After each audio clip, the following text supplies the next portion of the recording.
Hello all, and in this video I want to really discuss a sort of footnotes video, if you'd like, for Jean Gebser between volumes 1 in 1949 of the Ever-Present Origin and volume 2 in the early 50s. So from, of course, the end of volume 1, you have the foundations. He's laying the groundwork, if you will, towards the coming, if you like, of the aperspectival structure. And Gebser, of course, and just like with any thinker, when they reply to critiques or the sort of accusations of limitations towards their thinking, we have to, of course, examine whether or not they reply in Now, of course, just like with any great philosopher or thinker, the sort of thing that they say they are not doing, of course, ends up being exactly what they tried to avoid. And so when Gebser, of course, says that the aperspectival is not just a product of modernity and simply really a response to the end and the Spenglerian notion of all of modernity simply being a decline from the tenets of what made Faustian Western civilization its characteristics and vitality. Gebser tries to say that the aperspectival phenomenon is not just constricted to the modern European culture, but I think, of course, that if we look at all of the other structures and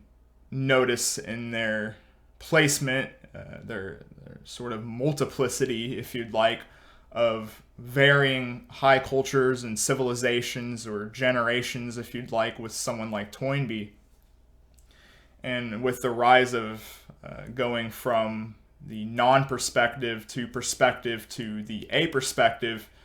we could perhaps notice how, in the emergence and continuing of that waking consciousness, that it is definitely one that is only in the inhabitants of the European vision and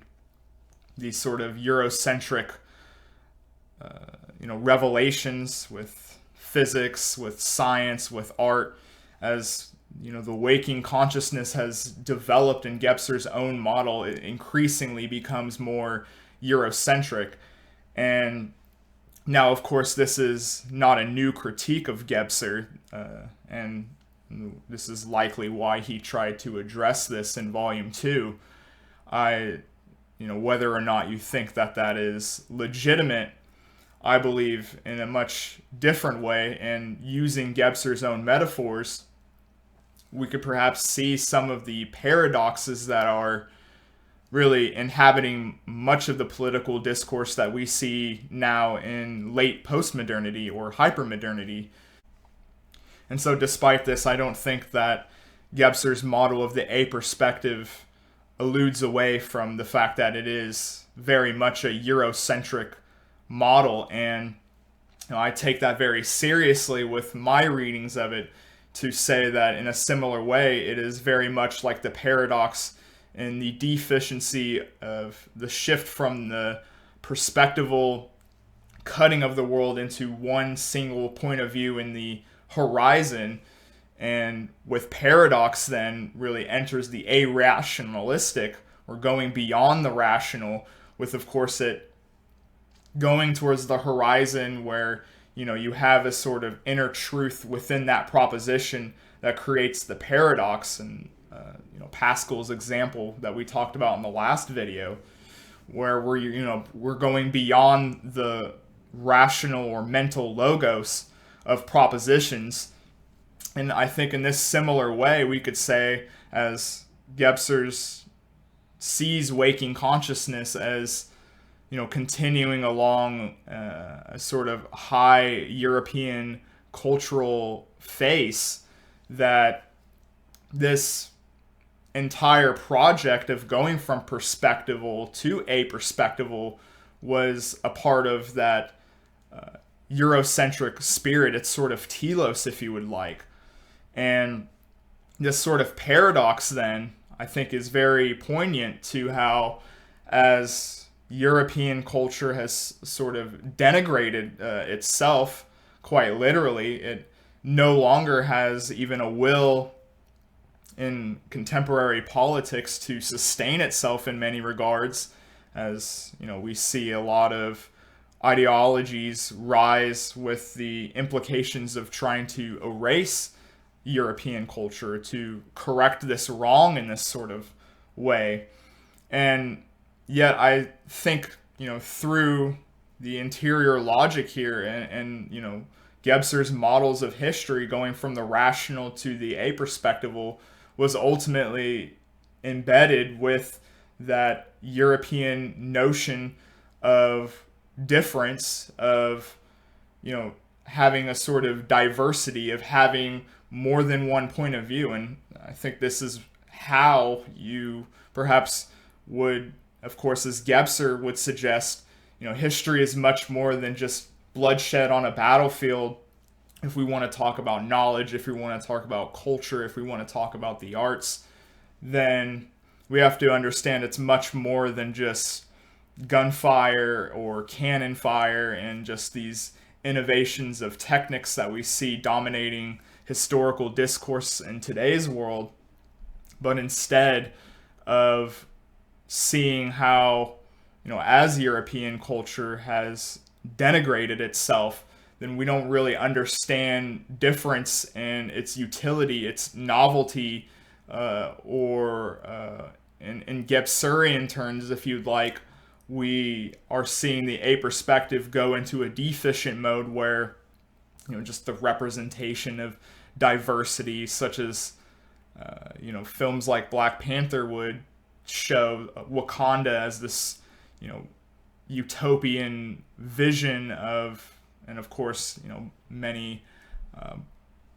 African American thinkers have, jumped on, our cultural figures jumped on this notion of, Wakanda could have been a possible cultural vision if, they were left to their own devices. But of course, with Wakanda, it is just an innovation on the already, found upon and discoveries of perspectivity, of, Einstein's physics, cinema and its depiction of the future as this sort of, greater innovation. We could perhaps wonder then if, if our vision is just simply, or the rest, outside of the West, if you'd like, their, vision of entering into a sort of aperspectival consciousness, or a greater awakening consciousness, ultimately conformed to that very logic that preceded it. And, if we were going to take how, Baudrillard talks about the death of things, we could say, similar as I did in some of my commentaries on Baudrillard, that, the notion of searching for diversity across corporate America is actually its own death. And, we're in this deep, locked in consumerist culture where, every McDonald's is the same McDonald's as it is in New York, or it is in Sydney, Australia, or Eastern Europe, wherever the case may be. It's denatured, as Gebser will get on in Volume 2. And so this could be seen as a disappearance of the outside, as of course we have seen, America's competitors since after World War II race, such as the case with, the Vietnam commentary that Baudrillard gives, where the Vietnamese ultimately set foot into the simulacrum, the war of signs that they were unprepared for. And it was a much different war than just the material war on the battlefront. And this, I think, echoes with how I have talked about with some of the notions of the paradox of high European culture seeking an aperspectival way of looking at the world, but it ultimately required that very high European cultural notion to begin with. And I think this is one of the great paradoxes that we've seen in the last century or so. And, if we're going to continue this now to look at how, as the electric technologies continue to, accelerate, speed up communications, we see the return of that mythic compression where, we're now reduced to the 2D avatar instead of a 3D world that we had in the rational structure, the Newtonian world, to then the fourth dimension. And of course, these structures and how we intimate with them are, varied, and just because one is efficient at one point does not mean that deficient modes are also still not present. It's ever present, of course. And so now we have, of course, in the global understanding in the 2D and really the return of the mythic structure, I would say, of that compression where there's understanding of processes in prior history in the mythic structure, if you'd like, that is not really spoken about. It's just this image that not only represents itself but also components of it that are actually outside of it, and so we see these real narratives out of our internet culture, out of becoming this global village where it's just oppressor and the oppressed, and the reemergence of tribalism. And yet I think in an interesting way, just as how with perspectivity and its emergence of European high culture and these individuals and geniuses, white Europeans would be the least tribal, as we've seen in many studies. Europeans and their development and of course their rediscovery of the rational structure towards the individual, and of course Socrates in the efficient mode, and of course Greece was one of individual discovery, was one of individual knowledge, not conforming to complex structures and the Athenian way of thinking, and its way it compartmentalized thought for the individual. And as such, I think when we look at the current landscape, the most resistant group to a white identitarian politics is actually, funny enough, other white Europeans. And I think, when we use Gebser's model here and understand how the aperspectival was a high European cultural idea or a telos, or even understanding why they would have such reverence for the outside or diversity, is ultimately how we can perhaps have a greater waking consciousness and transparency. Of course, Gebser is about the transparency now that we gain in the modern world of all of the other structures in the fourth dimension of time and space together again. This again, I think, reiterates how you have to understand European history to now understand the death of it. And of course, with the likes of Fukuyama, when he declares that history is over after the Soviet collapse against really the only ideological system that could oppose liberalism, we also really see the end of the historical reference, the end of the symbolic exchange, if you will, as Baudrillard talks about. And again, I think that goes into how diversity has had its death, because there's no relationship to a people, to a specific place, to a specific time. Of course, the artist now, as Gebser will get into later, he is now timeless, he is spaceless,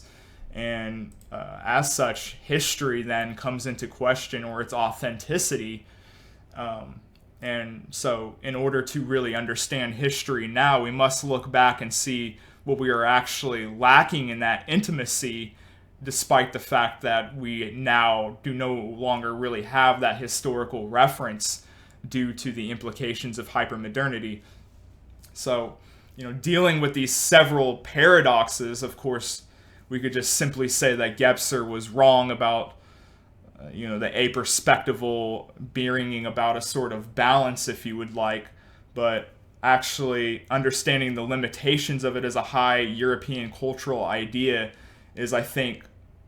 instrumental to understanding now towards our still ongoing process of the waking consciousness. I want to retain Gebser in a lot of ways and sort of his intentions, as opposed to just simply a model he has given at the end of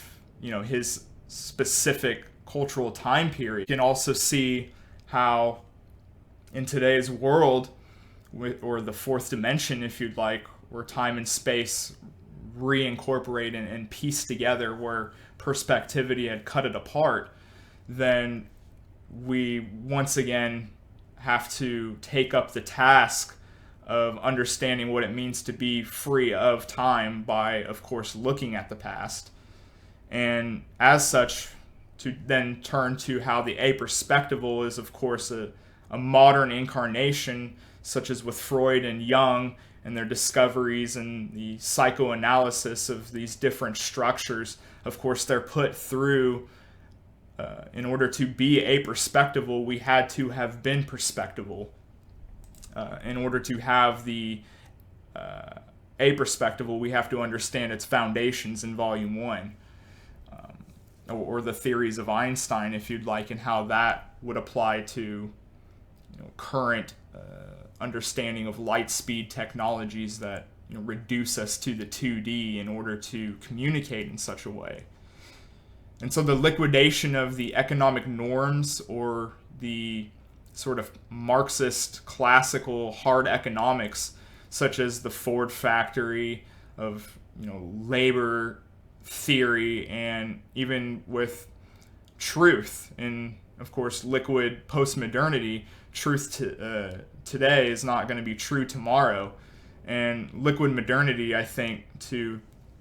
put this after Gebser, suggests that there's a new conscious structure. We could perhaps see how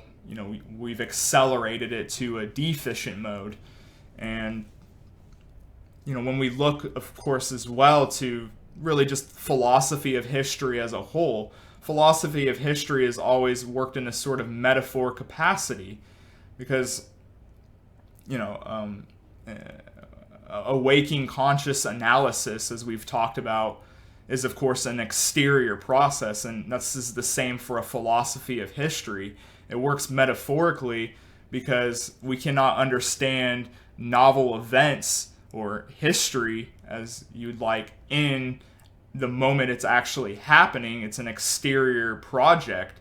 and we don't want to split hairs with, is this structure real, or is this specific naming of this phenomenon appropriate?